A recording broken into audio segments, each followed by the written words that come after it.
mari kita semua jadikan tubuh roh jiwa kita, rumah tangga kita, umat kita, persekutuan jemaat menjadi kemah perjumpaan.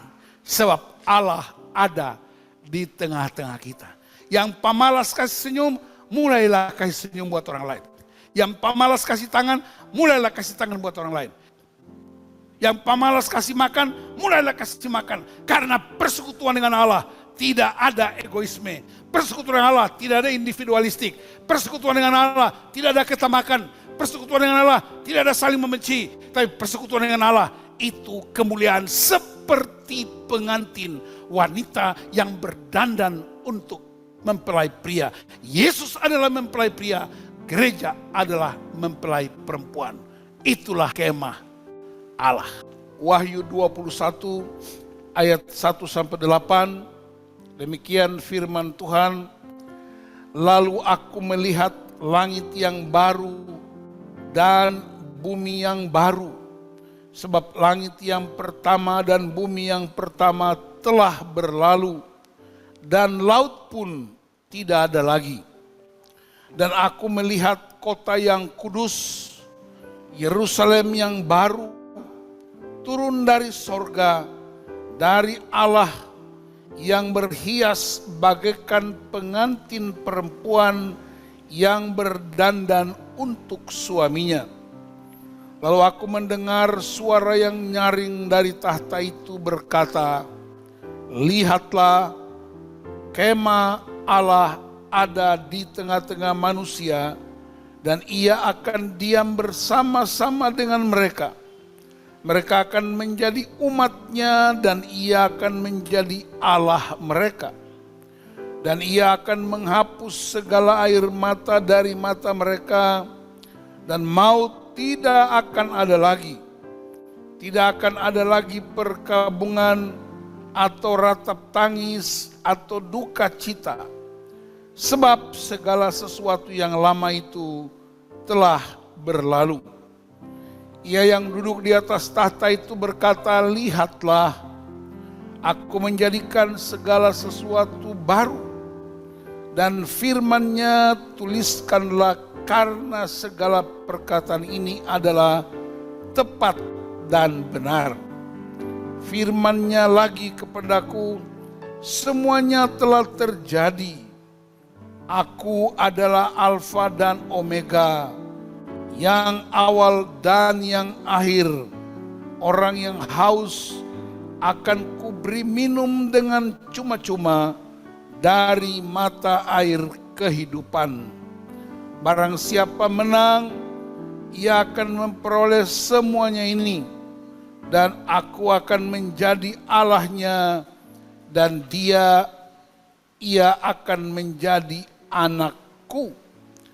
Tetapi orang-orang penakut, orang-orang yang tidak percaya, orang-orang keji, orang-orang pembunuh, orang-orang sundal, tukang-tukang sihir, penyembah-penyembah berhala, dan semua pendusta, mereka akan mendapat bagian mereka di dalam lautan yang menyala-nyala oleh api dan belerang.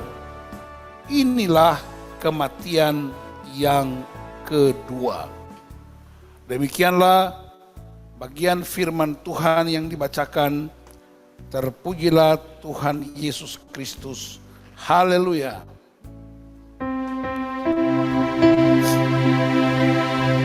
Haleluya.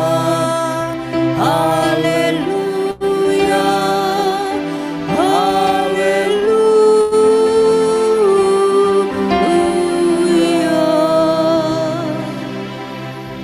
Jemaat dipersilakan duduk. Shalom semuanya. Saudara-saudara yang dikasihi Tuhan, tema kita hari ini adalah kemah Allah ada di tengah-tengah umat. Pasal 21 ayat 1-8. Banyak sekali pesan-pesan profetiknya. Di sana dia bicara langit baru, bumi baru. Dia bicara Yerusalem baru. Dia bicara taman yang baru. Dia bicara Alfa dan Omega. Dia bicara suara dari tahta itu. Banyak sekali pesan teologis. Tetapi saya ingin ajak kita untuk fokus hanya pada kemah Allah ada di tengah-tengah kita. Saudara-saudara, Wahyu 21 ayat 1 sampai 8. Yang pertama kita mencatat bahwa ada pernyataan, aku melihat langit yang baru dan bumi yang baru, sebab langit yang pertama dan bumi yang pertama telah berlalu dan laut pun tidak ada lagi. Ini bisa bicara tentang masa depan yang disebut eskatologis pada waktu kedatangan Tuhan untuk kedua kalinya. Bisa juga sedang terjadi sekarang ini. Karena Allah tidak hanya bekerja di masa lalu, Allah juga tidak hanya bekerja nanti di masa depan, tapi Allah juga bekerja sekarang ini, di sini dan di mana kita berada. Nah, yang kedua, kita tahu di bumi lama itu ada sebuah taman yang dikenal dengan Taman Eden. Apa yang terjadi di sana? Di Taman Eden itu Adam mengulurkan tangannya, mengambil buah yang terlarang sehingga jatuh dalam dosa. Berarti di Taman Eden pertama kali dosa dimulai karena ketidaktaatan pada firman Allah. Tetapi kita lihat ada satu taman lagi di dalam perjanjian baru dikisahkan Yesus ada di Taman Getsemani. Apa itu artinya? Yesus mengulurkan tangan, mengambil cawan yang pahit untuk berjalan menuju salib. Supaya di salib itu seluruh dosa pemberontakan Taman Eden diakhiri. Nah, di Wahyu 21, taman yang baru, taman kota yang baru ialah Yerusalem baru, di mana Tuhan Yesus akan datang dan membawa orang-orang yang percaya kepadanya untuk sama-sama menikmati taman kota yang baru, yaitu Yerusalem yang baru. Jadi ingat, ada 3 taman dengan peristiwa yang berbeda-beda. Taman Eden, manusia jatuh dalam dosa. Taman Getsemani, manusia diperjuangkan oleh Yesus untuk bebas. Dan di taman kota baru, Yerusalem baru, akan ada penyembahan, pujian, kemuliaan. Tidak ada lagi ratap tangis, tidak ada lagi air mata, tidak ada lagi duka, tidak ada lagi kebaktian pelpri PW, tidak ada lagi orang jualan-jualan babi panggang dan RW dan sayur-sayuran. Semuanya penuh penyembahan kepada Tuhan.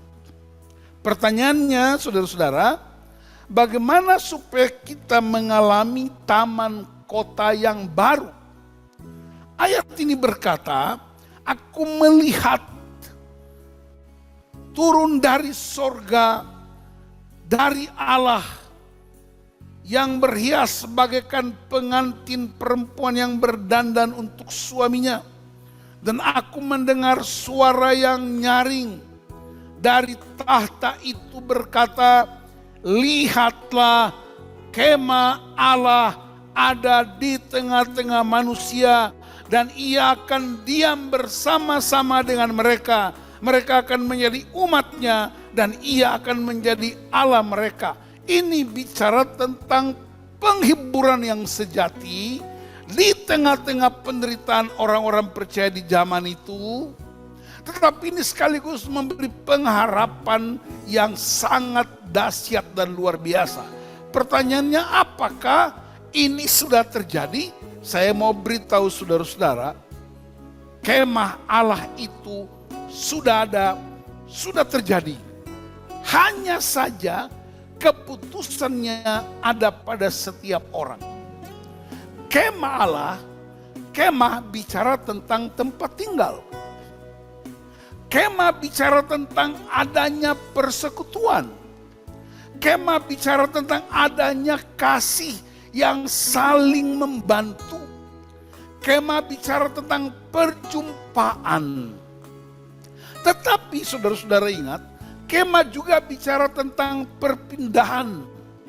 Kemah harus dibongkar untuk berpindah ke tempat berikutnya, seperti orang Israel berjalan dari satu tempat ke tempat berikutnya. Dia bongkar kemahnya, pindah lagi, tinggal di situ beberapa waktu, pindah lagi. 40 tahun kemahnya berpindah-pindah. Pindah-pindah orang, pindah-pindah generasi, pindah-pindah tempat, tapi otoritas Allah, hadirat Allah tidak pernah berubah.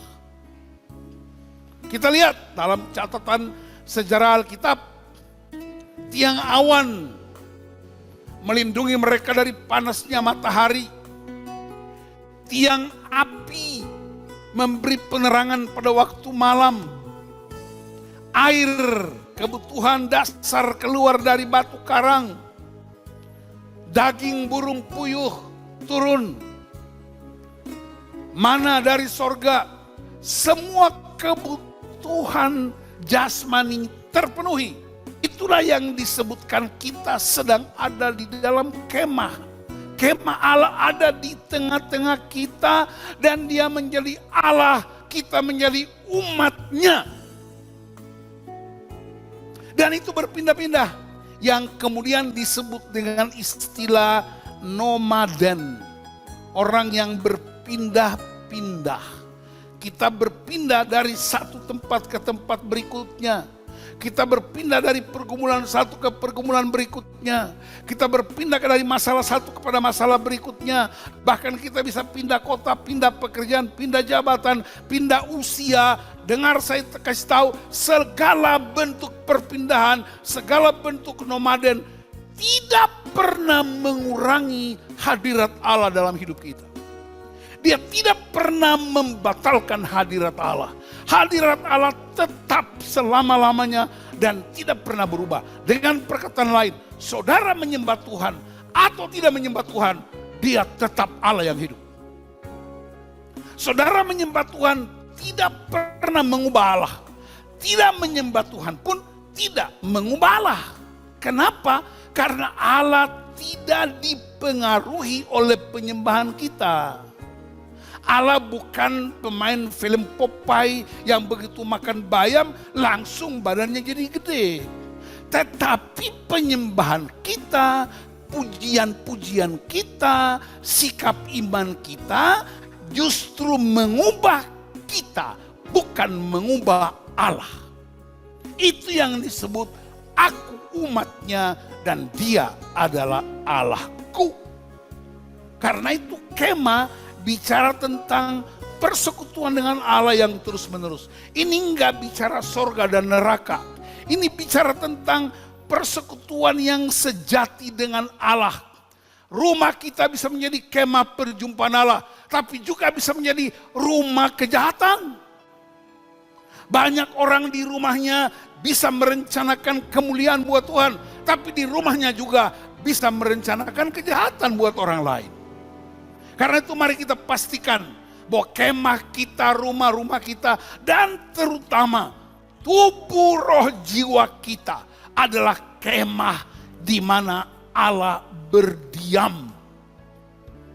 Dia bilang, aku akan tinggal bersama-sama dengan mereka. Dan saya percaya ciri-ciri orang-orang yang membiarkan Allah menjadi Allahnya, dia menjadi umatnya. Saya percaya orang-orang yang punya pengharapan sesuatu yang baru, bicara masa depan yang penuh kemuliaan, tetapi juga orang-orang yang hidup di luar hadirat Allah, mereka juga punya masa depan. Tapi perhatikan masa depan orang-orang ini. Mari kita lihat ayat 8. Tetapi orang-orang penakut, nah lihat, takut sampaikan kebenaran, takut menyatakan kesalahan orang lain, takut itu, takut ini. Orang-orang penakut, orang-orang yang tidak percaya, aku nggak percaya tuh firman Tuhan.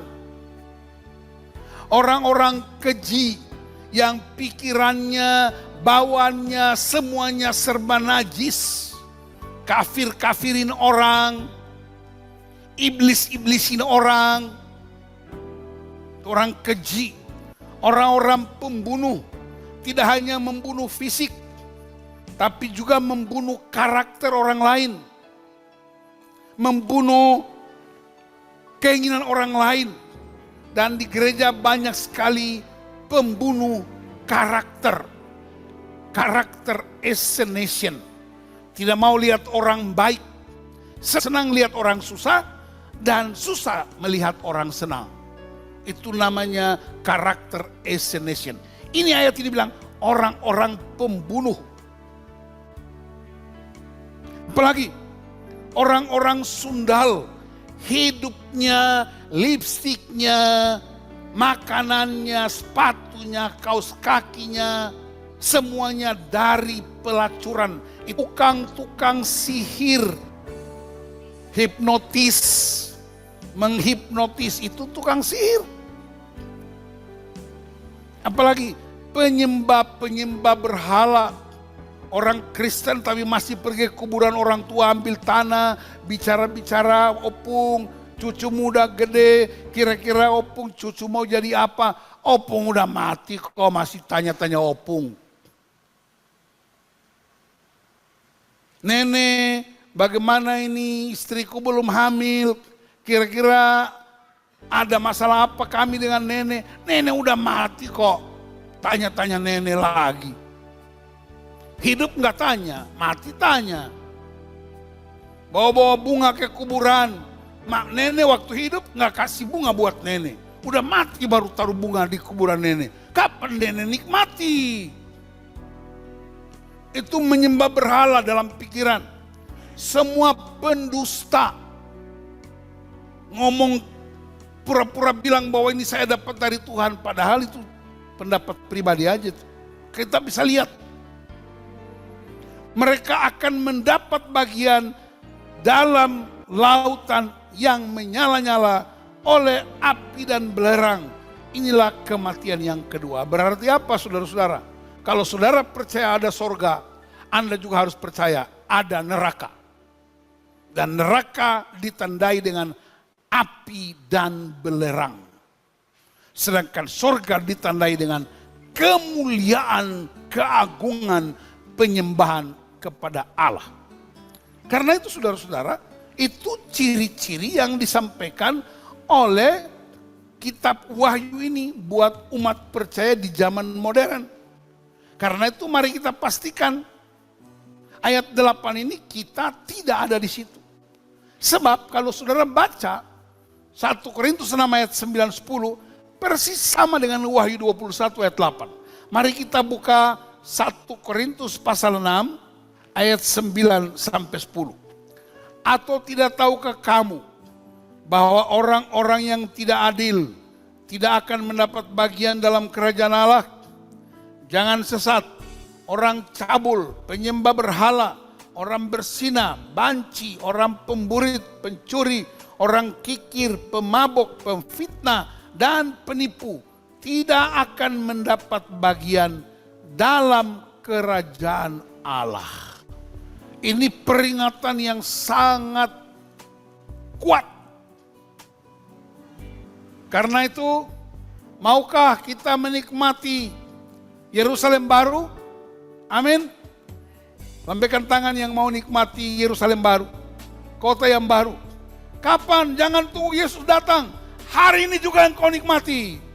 Karena hadirat Allah tidak ditunda. Hadirat Allah tidak dijadwalkan. Hadirat Allah tidak periodik, tapi hadirat Allah terus berlangsung sepanjang masa. Itu yang disebut otoritas Allah mengendalikan hidup manusia dari waktu ke waktu, setiap hari. Jadi saya ingin pastikan saudara-saudara, pertama-tama jadikan tubuh roh jiwa kita menjadi kemah pertemuan. Ada perjumpaan dengan Allah 24 jam satu hari. Ada persekutuan dengan Allah. Dan sadarlah, aku umat dan dia adalah Allah yang hidup. Jangan berubah menjadi engkau jadi Allah, lalu Yesus jadi umat. Dialah yang Allah, karena sumber kehidupan. Yang kedua, jadikan persekutuan kita di gereja sebagai kemah perjumpaan dengan Allah. Tidak perlu lagi ada air mata di gedung gereja ini. Tidak perlu lagi ada kebencian. Tidak perlu lagi ada ketersinggungan. Yang ada itu penyembahan, pujian, sukacita. Karena hadirat Allah itu begitu kuat dan dahsyat dialami setiap pribadi. Dan yang ketiga, jadikan rumah tangga kita sebagai kemah pertemuan di mana Allah, Tuhan jadi Allah kita dan kita di keluarga jadi umatnya. Jadi enggak ada yang merasa lebih hebat. Aku kan suami, tapi aku istri. Aku ini kan yang pegang setirnya. Iya, kamu pegang setirnya, aku mesinnya. Nah kan jadi kacau nanti. Aku masinis kereta api, kamu masinis, aku lokomotifnya, kan ribut nanti. Mari lakukan fungsi kita masing-masing. Bapak-bapak, jadilah bapak buat anak-anakmu. Jadi suami buat istrimu. Ibu-ibu, jadi mama buat anak-anakmu. Jadi istri buat suamimu. Pendeta, jadi gembala buat umatmu. Umat Tuhan, jadilah umat yang setia dengan aturan yang berlaku di gereja. Dan kita semua menjadi umat Allah. Dan dia menjadi raja atas segala sesuatu. Lalu kemudian dia beri keyakinan, sebab aku adalah yang awal dan yang akhir. Dan kita ada di tengah-tengah. Dikendalikan, diproteksi, dikasih. Karena itu, ketika bicara langit baru, bumi baru, bicara tentang Yerusalem baru, tidak bicara tentang kedatangan Kristus semata-mata. Tidak bicara tentang sebuah tempat, tapi bicara tentang persekutuan yang kuat dengan Tuhan. Bicara tentang perjumpaan yang kuat dengan Tuhan. Bicara tentang kebenaran sejati dari Tuhan. Itu yang kemudian disebut love encounter. Berjumpa dengan kasih Kristus di dalam persekutuan kita. Itu yang disebut truth encounter. Berjumpa dengan kebenaran firman Allah. Bukan kebenaran pribadi dan kelompok. Dan yang ketiga yang disebut power encounter. Berjumpa dengan kuasa Tuhan. Disitulah penghiburan sejati yang disingkapkan Tuhan untuk Yohanes menguatkan orang-orang percaya yang mengalami penindasan, mengalami keterpurukan di abad-abad pertama. Dan saya percaya firman Allah tidak pernah layu mengalami inflasi karena keadaan. Dia up to date sampai hari ini pun. Ayat ini menguatkan kita. Bilang amin. Anda yang galau karena pekerjaanmu, galau karena anak-anakmu, galau karena apapun yang kau hadapi, dengar firman Tuhan berkata, aku Allahmu dan engkau umatku. Dan dia ikut bertanggung jawab atas umatnya. Sudah digenapi? Sudah. Di mana digenapi? Di salib itu.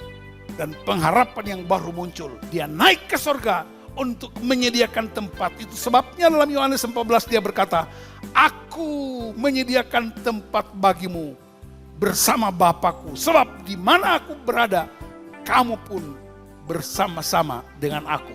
Itu yang disebut Yerusalem baru. Itu yang disebut taman kota yang indah permai. Karena itu praktek sehari-hari, mari kita semua jadikan sekali lagi tubuh roh jiwa kita, rumah tangga kita, umat kita, persekutuan jemaat menjadi kemah perjumpaan. Sebab Allah ada di tengah-tengah kita. Yang pamalas kasih senyum, mulailah kasih senyum buat orang lain. Yang pamalas kasih tangan, mulailah kasih tangan buat orang lain. Yang pamalas kasih makan, mulailah kasih makan. Karena persekutuan dengan Allah tidak ada egoisme. Persekutuan dengan Allah tidak ada individualistik. Persekutuan dengan Allah tidak ada ketamakan. Persekutuan dengan Allah tidak ada saling membenci. Tapi persekutuan dengan Allah itu kemuliaan seperti pengantin wanita yang berdandan untuk mempelai pria. Yesus adalah mempelai pria, gereja adalah mempelai perempuan. Amin.